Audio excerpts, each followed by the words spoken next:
Mathieu Vallet, que vous connaissez, député européen du Rassemblement national, bonjour. Bonjour Pascal Praud, merci de votre invitation. Merci, vous êtes dans ce studio. Je vous propose d'écouter ce que disait Elisabeth Borne sur BFM en février quand elle annonçait des fouilles des sacs des élèves. J'en ai parlé aussi avec le ministre de l'Intérieur, Bruno Retailleau. Moi, je souhaite qu'on puisse, avec le préfet, le procureur, le représentant de l'Éducation nationale, pouvoir organiser régulièrement des fouilles de sacs à l'entrée des établissements. Donc, je pense qu'il faut vraiment qu'on se mobilise et que, à partir du printemps... Des fouilles de sacs? Des fouilles dès de le sacs. printemps? Oui, avec les forces de l'ordre, puisque ça rentre pas dans les prérogatives des personnels de l'éducation, qu'on puisse fouiller des sacs régulièrement dans différents établissements. Ça veut dire qu'il peut y avoir des contrôles aléatoires, inopinés, pour aller vérifier le contenu des sacs, et qu'on le fasse de façon régulière. À partir du printemps. Vous êtes sur Europe 1 et je rappelle, si vous arrivez à l'instant sur l'antenne, qu'une assistante d'éducation est décédée ce mardi, après avoir reçu des coups de couteau lors d'un contrôle précisément des sacs devant un collège à Nogent. C'est ça qui est absolument incroyable. C'est-à-dire que la ministre annonçait des contrôles des sacs et c'est lors d'un contrôle des sacs que précisément une assistante d'éducation est décédée. Écoutez ce que disait encore Madame Borne sur les sanctions possibles lorsqu'on trouvait un couteau.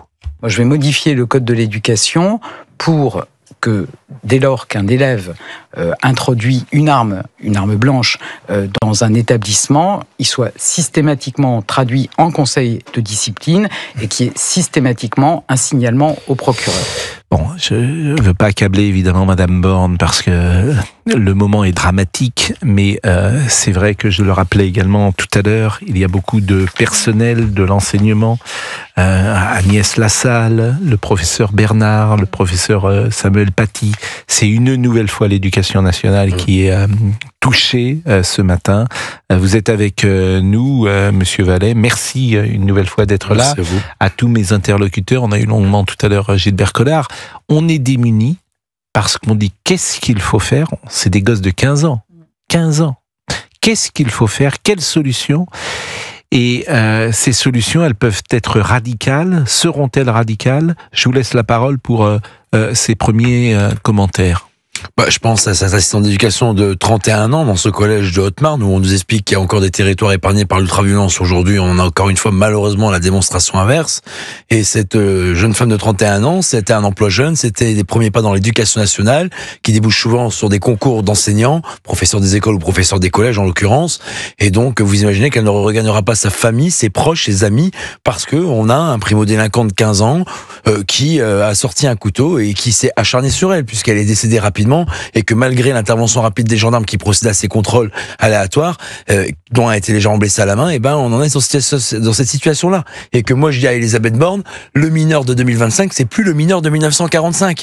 Et que dire, parce qu'il y a un gamin qui va avoir un couteau, ou une arme blanche ou une arme prohibée, on va faire un conseil de discipline. Vous savez que jusqu'à 16 ans, l'âge jusqu'à laquelle l'école est obligatoire, on va refourguer le gamin d'un établissement à l'autre. Donc en fait, on se balance la patate chaude d'un établissement à un autre. Ce qu'il faut faire, c'est les mettre dans des centres éducatifs fermés, dans des établissements pénitentiaires pour mineurs. Je rappelle qu'il y en a 6 en France, et donc il faut absolument qu'ils soient isolés, qu'ils protègent en fait les établissements pénitentiaires pour mineurs ou ces centres éducatifs fermés, la société de ces fous furieux qui soient primo-délinquants ou mineurs ou multirécidivistes, encore moins attendre qu'ils refassent plusieurs fois la même infraction. Donc il y a des solutions, mais c'est même pas le cas. Visiblement, il était inconnu des services de police. Oui, mais là, je veux dire, là, ce que Mme Borne disait, c'était qu'il y a une arme découverte. Bon, là, évidemment, elle a été utilisée. Il y a une enquête criminelle, mais ce que je veux dire, c'est que elle dit, si on avait découvert ce couteau sans qu'il y en ait eu un usage fait, il y aurait eu un conseil de discipline et un signalement procureur. Vous savez qu'aujourd'hui, moi je vous dis ce qui serait passé. Si ce mineur de 15 ans n'avait pas utilisé le couteau dans lequel il était en possession, il aurait eu un rappel à la loi, un travaux d'intérêt général ou encore pire, une convocation devant le délégué du procureur qui lui dit c'est pas bien. Et ensuite, derrière, on l'aurait mis dans un autre établissement scolaire puisqu'à 15 ans vous êtes encore obligatoirement scolarisé. Donc on aurait dit à notre établissement, on n'en veut plus, c'est une patate chaude.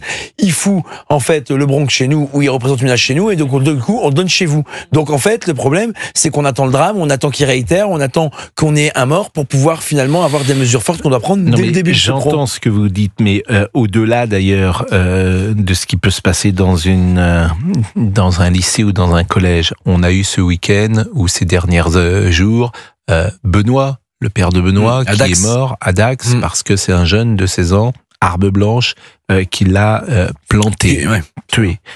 On a eu à Nantes un lycéen qui a poignardé plusieurs élèves dans un établissement scolaire récemment. On a eu un adolescent de 17 ans qui a été placé en garde à vue mardi après avoir menacé une enseignante, toujours avec un couteau.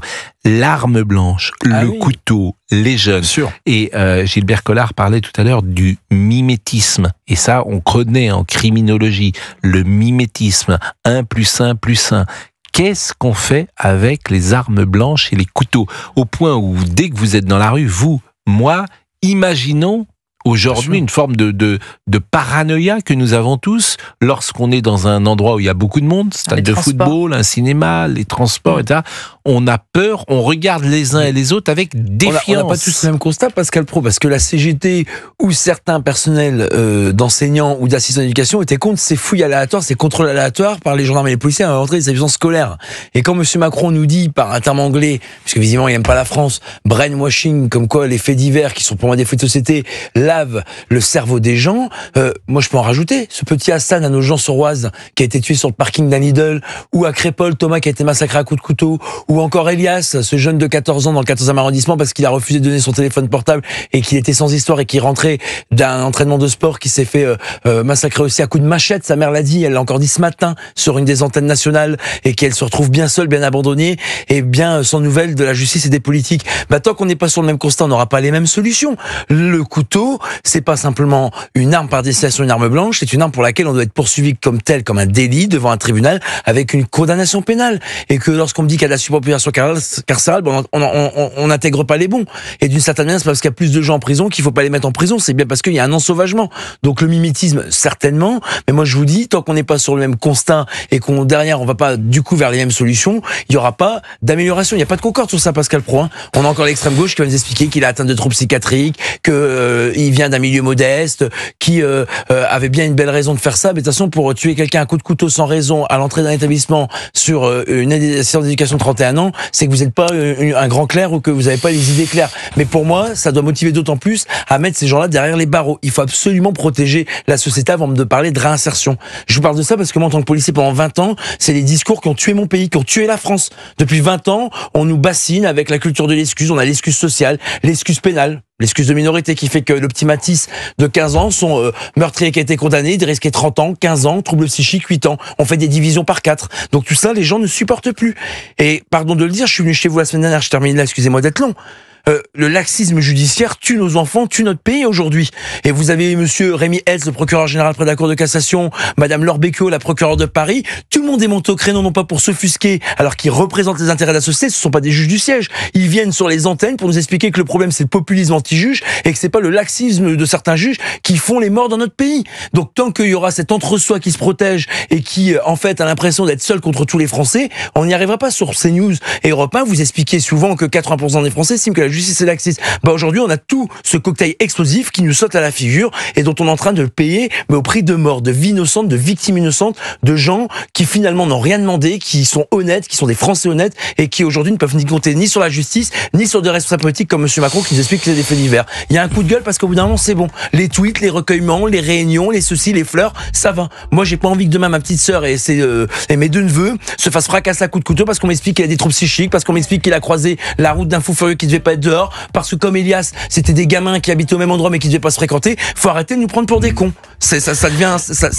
Non, il y a des morts, il y a des victimes. J'ai cité beaucoup de réactions de Jordan Bardella, de Marine Le Pen. Je sais pas si à gauche il y a aussi des réactions, et je le dis pour Laurent Tessier. Le député LFI Antoine Léaumont.